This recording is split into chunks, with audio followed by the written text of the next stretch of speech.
नमस्कार, स्वागत है आपका जाने-गाने-मन 24/7 पर, जो कि मेरा यूट्यूब चैनल है। आप उसे लाइक करें, सब्सक्राइब करें। और अब ऐसा लग रहा है कि मोदी सरकार के दिन लद गए हैं, और वो इसलिए क्योंकि मोदी के और अमित शाह के ही जो घोर समर्थक हैं, अब वो उनके खिलाफ बोलने लगे हैं, उनसे सवाल पूछने लगे हैं। अर्नब गोस्वामी उसका एक एग्जाम्पल है। अर्नब गोस्वामी को आप लगातार देख रहे हैं कि वो कार्यक्रम मोदी की सरकार के खिलाफ कर रहे हैं, सवाल पूछने वाले कार्यक्रम कर रहे हैं। पर कल हमने परसों देखा था कि कैलाश विजयवर्गीय के साथ एनडीटीवी, जो कि अदानी का टीवी है, उसी का एक रिपोर्टर कैलाश विजयवर्गीय की ऐसी उसने बेइज्जती की, बेइज्जती मतलब सवाल पूछकर, कि कैलाश विजयवर्गीय को मुंह छिपाने की भी जगह नहीं मिली। और आज एक दूसरी पॉडकास्ट की क्लिप वायरल हो रही है, उसको क्लिप को मैं आपको दिखाऊंगी। आनंद रंगनाथन, जो कि एक लेखक हैं, राइट विंग ऑथर माने जाते हैं, हमेशा स्टूडियो में मोदी सरकार का पक्ष रखते थे। आज वही आनंद रंगनाथन बांग्लादेश और इंडिया के बीच में जो बॉर्डर फेंसिंग है, उस पर सवाल खड़े कर रहे हैं। वो ये कह रहे हैं कि यूपीए के समय में ज्यादा बेहतर बॉर्डर फेंसिंग की गई थी, और साथ में वो ये भी कहते हैं कि अरे भाई, जब इस सरकार ने एक एजेंडा बना लिया था कि इन्फिल्ट्रेशन का, तो फिर बॉर्डर फेंसिंग करने के लिए इनको कौन रोक रहा था? जो कि बहुत वाजिब सवाल है कि घुसपैठिया घुसपैठिया आप चिल्लाते तो रहते हैं, आप क्यों नहीं बॉर्डर फेंसिंग कर देते? तो जो सवाल उनका वो काफी वायरल हो रहा है, और इस समय टॉप ट्रेंडिंग सब्जेक्ट्स में से है। और टॉप ट्रेंडिंग सब्जेक्ट्स में अगर आप इस समय ट्विटर खोल कर देखें, तो इस समय ये टॉप ट्रेंडिंग क्लिप है, और इसको आपको बता देते हैं। ये देखिए इसमें क्या लिखा है। ये टॉप ट्रेंडिंग क्लिप में है, podcast clip sparks debate on India Bangladesh border fencing progress. और इसको लेकर सवाल खड़े किए गए हैं। तो अब क्या लग रहा है कि क्या बीजेपी का पूरा इकोसिस्टम जो था, वो अब मोदी के साथ सवाल खड़े कर रहा है, मोदी के खिलाफ सवाल खड़े करने लगा है? ये कितने बड़े खतरे की घंटी है। और जो राष्ट्रीय सुरक्षा का मुद्दा है, उस पर भी बहुत सारे सवाल खड़े हो रहे हैं। और लोग अब, जहां पर बीजेपी अभी तक झूठ बोलती थी, अब उस झूठ को पकड़ पकड़ के उन्हीं सवालों को बीजेपी से पूछा जा रहा है। ये एक सीधा प्रहार है गृह मंत्री अमित शाह पर कि भाई, घुसपैठिया घुसपैठिया आप करते रहते हैं। प्रधानमंत्री मोदी से भी सीधा सवाल है कि जब आप घुसपैठिया का नैरेटिव बनाते हैं हर चुनाव में, तो आपको बॉर्डर फेंसिंग करने से किसने रोका है? आज इसी पर हम बातचीत करेंगे। हमारे साथ अनिल सिन्हा जी, वरिष्ठ पत्रकार, पॉलिटिकल कमेंटेटर हमारे साथ हैं। लेकिन आज की बातचीत शुरू करने के पहले मैं चाहूंगी वो आनंद रंगनाथन की वो क्लिप आपको सुनाऊं। जी, प्ले करिएगा सागर उस क्लिप को।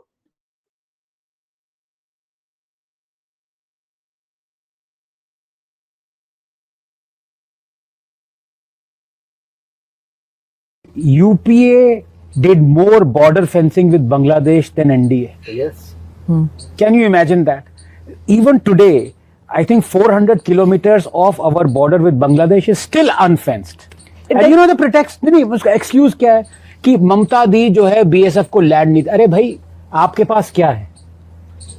You have the means and the wherewithals to sweep any opposition aside because this is a national security issue.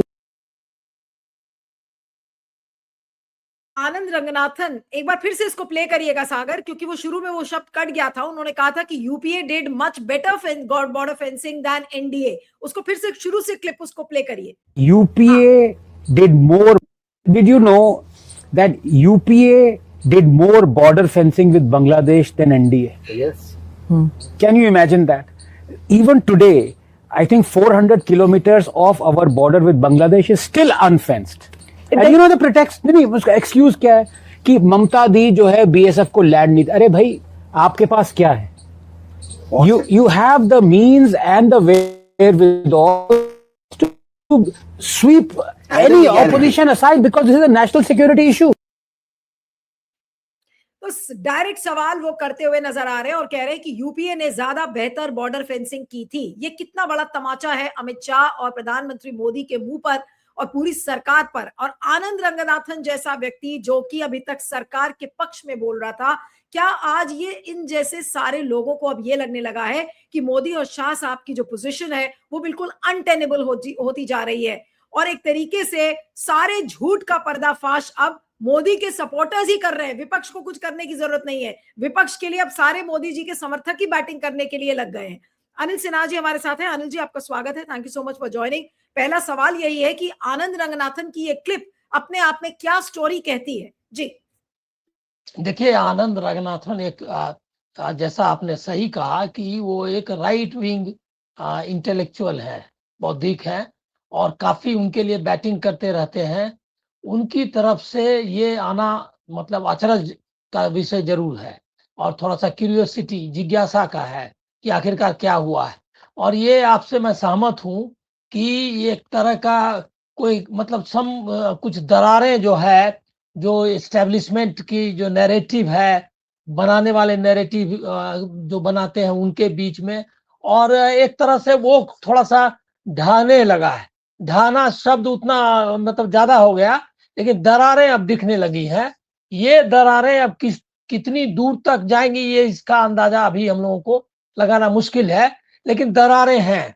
और दरारें हैं क्योंकि वो जो आनंद रंगनाथन है, एकदम राइट विंग हिंदुत्व के जो दक्षिणपंथी हिंदुत्व समर्थक इंटेलेक्चुअल हैं, और वो मुद्दा उन्होंने ये उठाया जिसमें अमित शाह डायरेक्टली इन्वॉल्व है। उनका प्रेस कॉन्फ्रेंस थी, और उसमें उन्होंने बकायदा कहा कि ये जो ममता बनर्जी की वजह से फेंसिंग नहीं हो पा रही है, और वो जमीन नहीं दे रही है, और घुसपैठिया उनका पहला मुद्दा है। मतलब बिहार से भी ज्यादा बंगाल को अफेक्ट करता है, क्योंकि बिहार में बांग्लादेश का कोई बॉर्डर नहीं है उस तरह से, बहुत दूर थोड़ा सा हट के है, लेकिन यहाँ तो डायरेक्ट बॉर्डर है।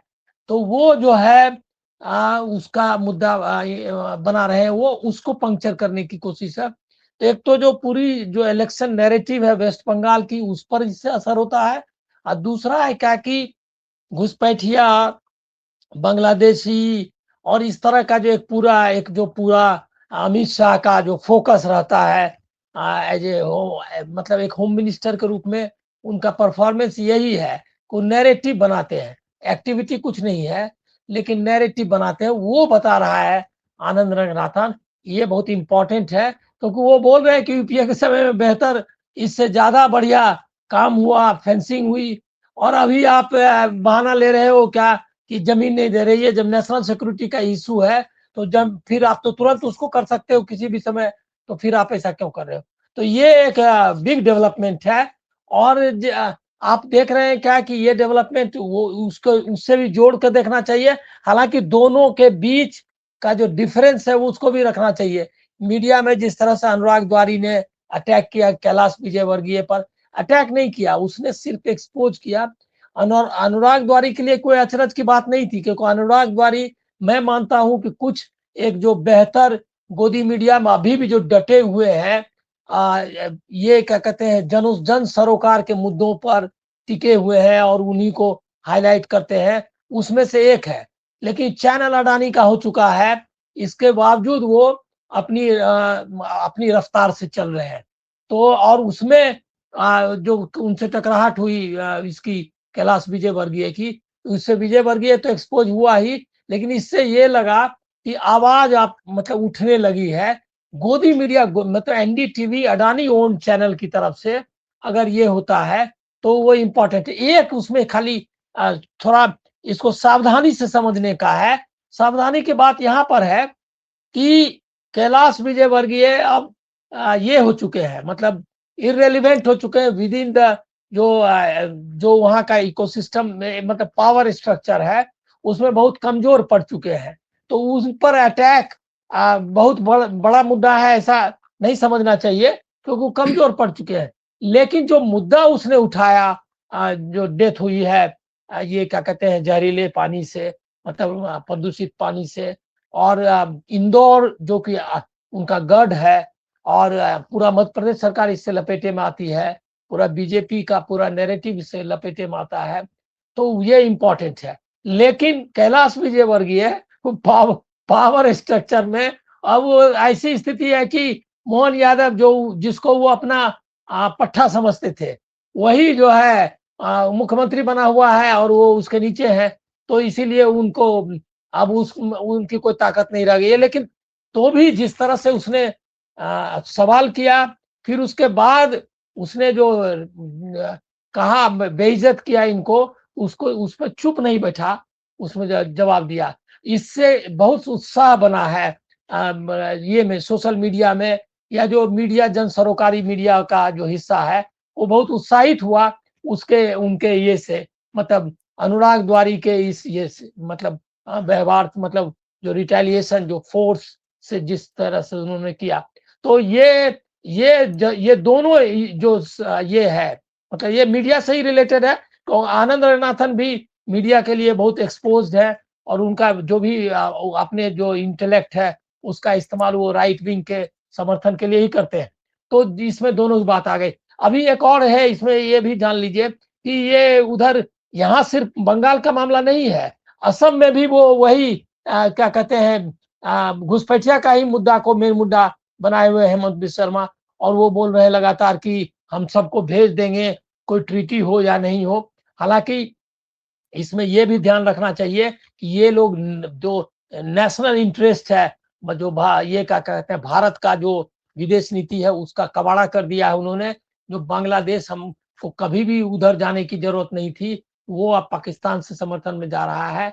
तो ये भी ध्यान में रखना चाहिए कि इन सारे मुद्दों पर, मतलब गवर्नेंस, फॉरेन पॉलिसी, मतलब अल्पसंख्यकों का सवाल, इस सब सवाल पर लोग अब मुखर हो रहे हैं। गोदी मीडिया मतलब से जुड़े हुए लोग, ये बहुत इंपॉर्टेंट। प्रोफेसर आफ्ताब कमल पाशा अंतर्राष्ट्रीय मामलों के एक्सपर्ट और डिप्लोमेट भी हमारे साथ जुड़ गए हैं। प्रोफेसर पाशा, आपका स्वागत है। Thank you so much for joining. और आपसे सवाल पूछने के पहले मैं उस क्लिप को फिर से प्ले करना चाहती हूँ। सागर, अगर आप बैक स्टेज में हैं तो प्लीज उस क्लिप को फिर से प्ले करिए। आनंद रंगनाथन जो कि साइंटिस्ट हैं, UPA did ऑथर हैं। more border fencing with Bangladesh than NDA. Yes. Can you imagine that? Even today, I think 400 kilometers of our border with Bangladesh is still unfenced. And you know the pretext, नहीं, उसका excuse क्या है कि ममता दी जो है BSF को land नहीं। अरे भाई, आपके पास क्या है? You have the means and the wherewithal to sweep any opposition aside because this is a national security issue. बिल्कुल। तो आनंद रंगनाथन ये कहते हुए नजर आए हैं कि UPA did a much better border fencing with Bangladesh as compare to NDA.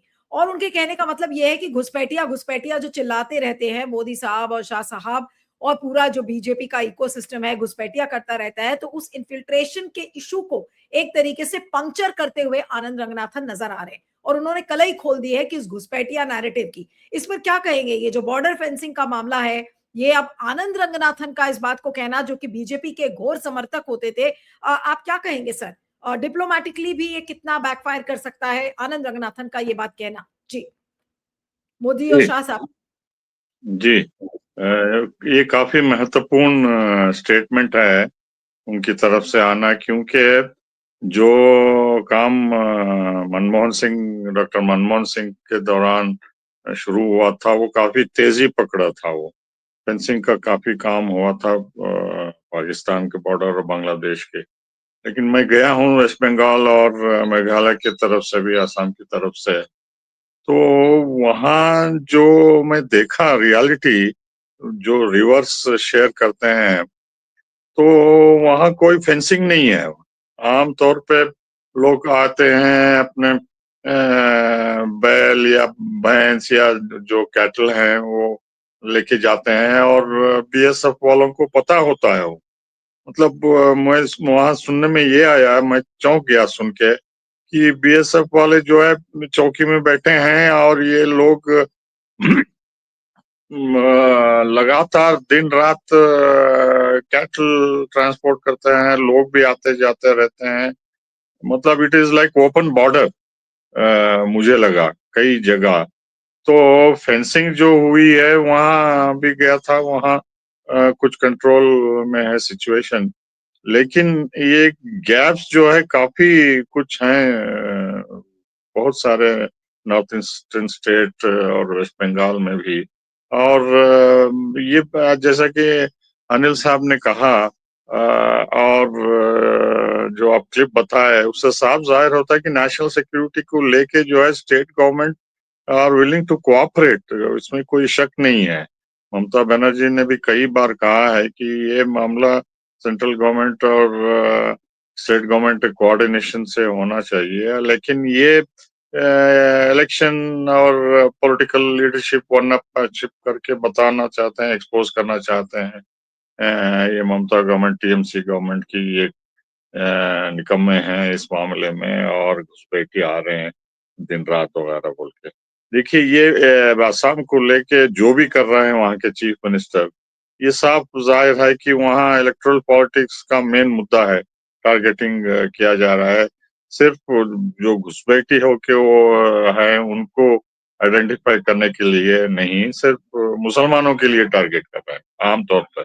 चाहे उनके स्कूल हो, मदरसा हो, यूनिवर्सिटीज़ हो, रिहाइशगाह हो वगैरह सब।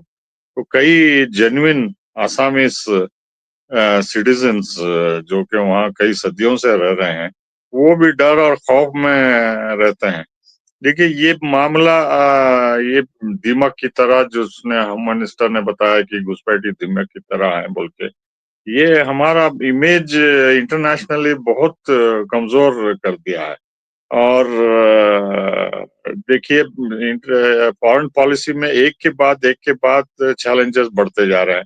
चाहे वो ट्रंप का ऑपरेशन सिंदूर में हो, अब चीन भी इसमें जुड़ गया है कि वो भी मध्यस्थता किए भारत और पाकिस्तान के इसमें।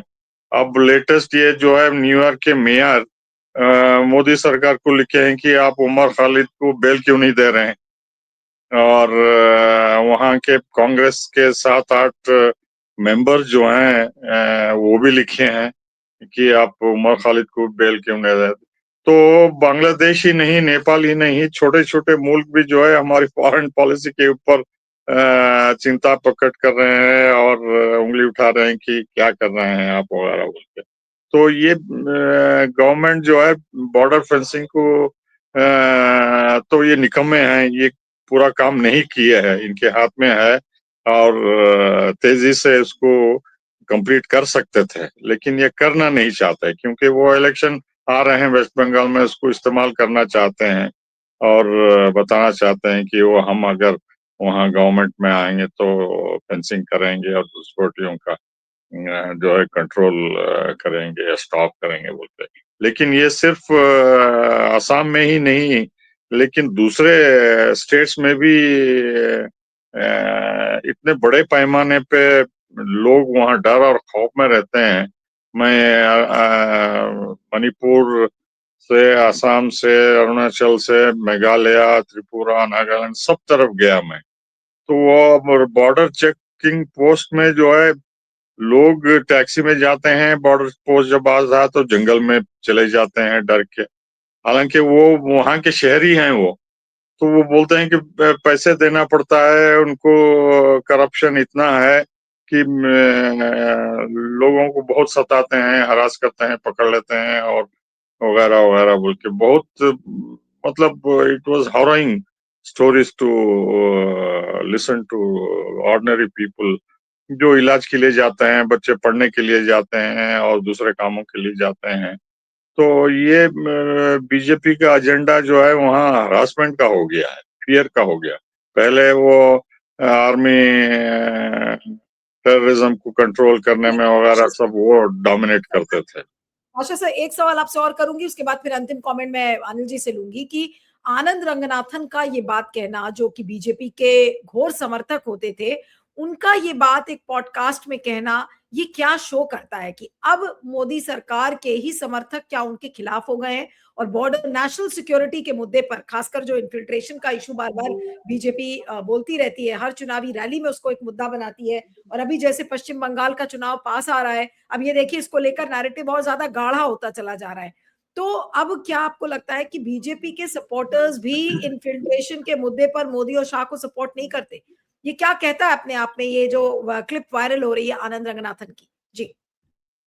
ये एक ही वर्ड मेरे दिमाग में आ रहा है, ये बीजेपी का गवर्नमेंट का इनकॉम्पिटेंस है, ये स्पाइनलेस हैं और फॉरेन गवर्नमेंट्स जो है एक के बाद हमें चैलेंजेस दे रहे हैं और ये इनको कोई आइडिया नहीं है, ये जिगजैग अप्रोच करते हैं और ये इनके जो समर्थन है जहां भी जाते हैं लोग सवाल पूछते हैं, चाहे सेमिनार में हो, लेक्चर में हो, आम आदमी हो, वो पूछेंगे कि आप क्या कर रहे हैं, आपने कुछ कहा था जैसे कि अब पाकिस्तान का कश्मीर, ऑक्यूपाइड कश्मीर लिबरेट कर देंगे हम, हमारी फौज लाहौर पहुंच गई है और बड़े बड़े काम कर देंगे बोल के। लेकिन जो असलियत है जो ट्रम्प 60 या 65 बार हर दिन कहता है कि वो ऑपरेशन सिंदूर वो रोका था, जिसके लिए मोदी साहब उनके पास ना जवाब है, ना कुछ टिप्पणी करते हैं, ना जयशंकर कुछ कहते हैं। तो इस लिहाज से जो है बीजेपी के सपोर्टर्स भी जो है धीरे-धीरे उनसे दूर हो रहे हैं कि आपकी ये निकम्मापन, इनकॉम्पिटेंस ये देश को ही नहीं गवर्नमेंट को भी एक्सपोज कर रही है और हमें डिफेंड करना मुश्किल हो रहा है, और it shows confusion in the party and governance pulling in different directions, conflicting pulls and pressures. एक बार कहते हैं कि मार्गदर्शक मंडल में चले जाना चाहिए 75 के बाद, लेकिन फिर भी लटके हुए हैं पावर पे, और दूसरों लोगों को बोलने नहीं देते।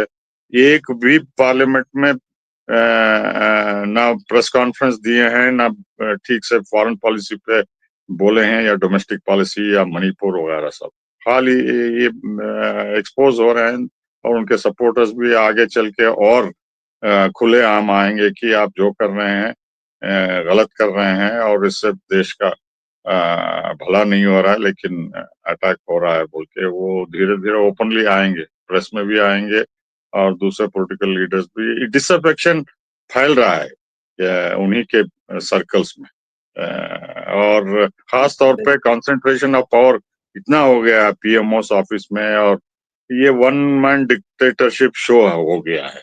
तो एमपीज भी तंग आ गए हैं, क्योंकि उनको प्राइम मिनिस्टर से मिलने नहीं दिया जाता है। यूपी से कई एमपीज मिलना चाहते थे, वो मिलने के लिए टाइम नहीं देते।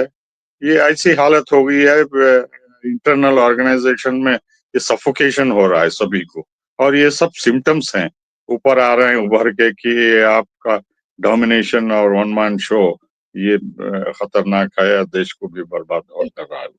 बिल्कुल, मैं अनिल सिन्हा जी से कहूंगी उसी क्लिप पर, जो पॉडकास्ट की क्लिप जो आनंद रंगनाथन की वायरल हो रही है, उस पर क्या कहेंगे अंत में? क्या अब मोदी और शाह को अब डरने की जरूरत है? अगर क्या ये अंदरूनी एक रिबेलियन भी हो सकता है? अर्नब अदानी का जो रिपोर्टर है वो, प्लस अब आनंद रंगनाथन, क्या पता आनंद रंगनाथन की तरह अभी और भी लोग हों जो खुद बीजेपी के खिलाफ हो जाए। ये किस तरीके का एक खतरे की घंटी आपको लग रही है बीजेपी और खासकर मोदी और शाह साहब के लिए? जी, ये आनंद रंगनाथन की क्लिप से मतलब उनका जो स्टेटमेंट है उससे यही जाहिर होता है कि ये जो एक्सपेक्टेशंस था, हाई एक्सपेक्टेशंस जो थे उन्होंने जो जनरेट किया था अपने फॉलोअर्स में, वो अब फ्रस्ट्रेट हो रहे हैं।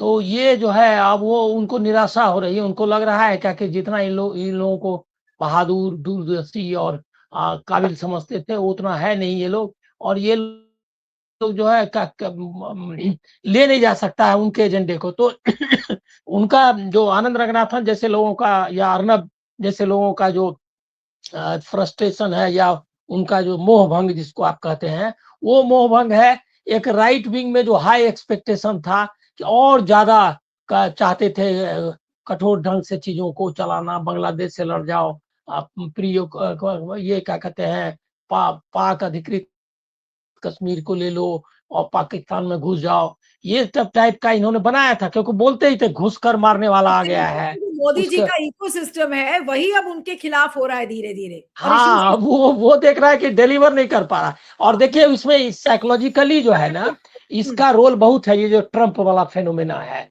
कि ऑपरेशन सिंदूर का जो था ना, क्योंकि ऑपरेशन सिंदूर अगर का नैरेटिव जो इन्होंने चलाया था कि पाकिस्तान घुटनों पे आ गया और हमने कहा चलो छोड़ देते हैं, ये नैरेटिव चली नहीं। तो ये नैरेटिव चली नहीं।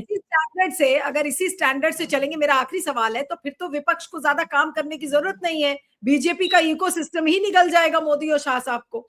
नहीं, इससे मैं सहमत नहीं हूं।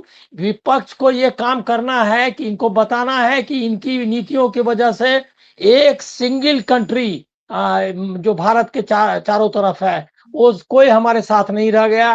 पूरी दुनिया में हम जो है अलग थलग हो गए, और अमेरिका हमको रोज बेइज्जत कर रहा है और हम लोग खड़े नहीं हो सकते। तो उनको ये जो दक्षिण पंथी अर्नब और आनंद रंगनाथन वाली नैरेटिव से अलग, और मैं तो जहां तक मैं आप लोगों को पता नहीं सहमत है या नहीं, लेकिन मैं तो इस मामले में एकदम असहमत हूं कि कोई बॉर्डर जो है फेंसिंग वेंसिंग, इंडियन सब कॉन्टिनेंट में कोई फेंसिंग नहीं होना चाहिए। इवन इन कश्मीर में एक पोरस बॉर्डर होना चाहिए, लोगों को पूरा हम लोग इधर दोनों एक ही लोग हैं। अब कश्मीरी बताइए दो टुकड़े में क्यों रहे, आना जाना उनका जारी रहे, अपना तय करना बाद में किसका कश्मीर है। लेकिन लोगों को क्यों तकलीफ हो, उनके रिश्तेदार हैं, ये है। यहाँ बांग्लादेश में क्या है, बांग्लादेश में इस तरफ के लोगों की शादी उस तरफ है, उस तरफ ही है जो हमारे बॉर्डर्स हैं।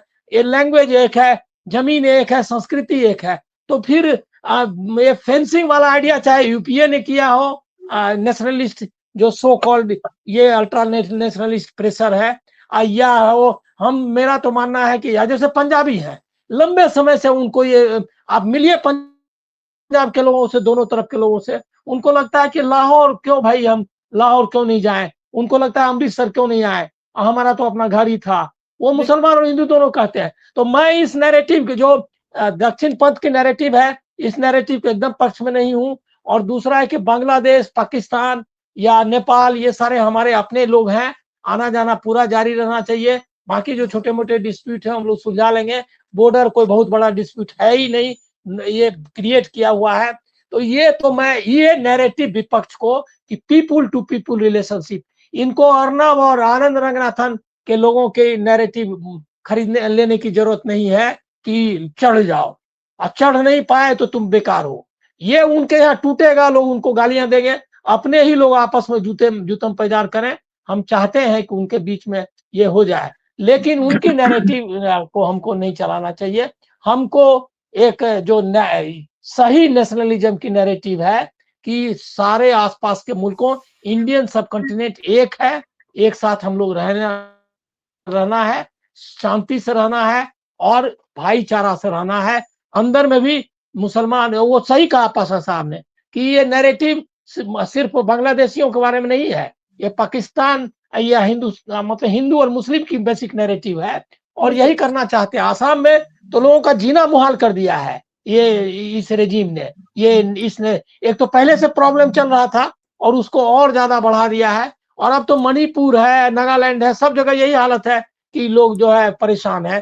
पूरे बॉर्डर स्टेट्स को ये भी आपको बताना चाहिए कि पूरे बॉर्डर स्टेट्स जितने हैं उसमें इसका कैसा दिमाग काम कर रहा है कि सारे बॉर्डर स्टेट्स को इसने डीस्टेबलाइज करके रखा हुआ है। लद्दाख तक में आप देख रहे हैं कि क्या करके रखा है, वहां के लोगों को परेशान कर दिया है। तो हमारा सारा बॉर्डर स्टेट प्रॉब्लम में आ गया है, सिर्फ झूठ की नैरेटिव से और डिविसिव पॉलिटिक्स से।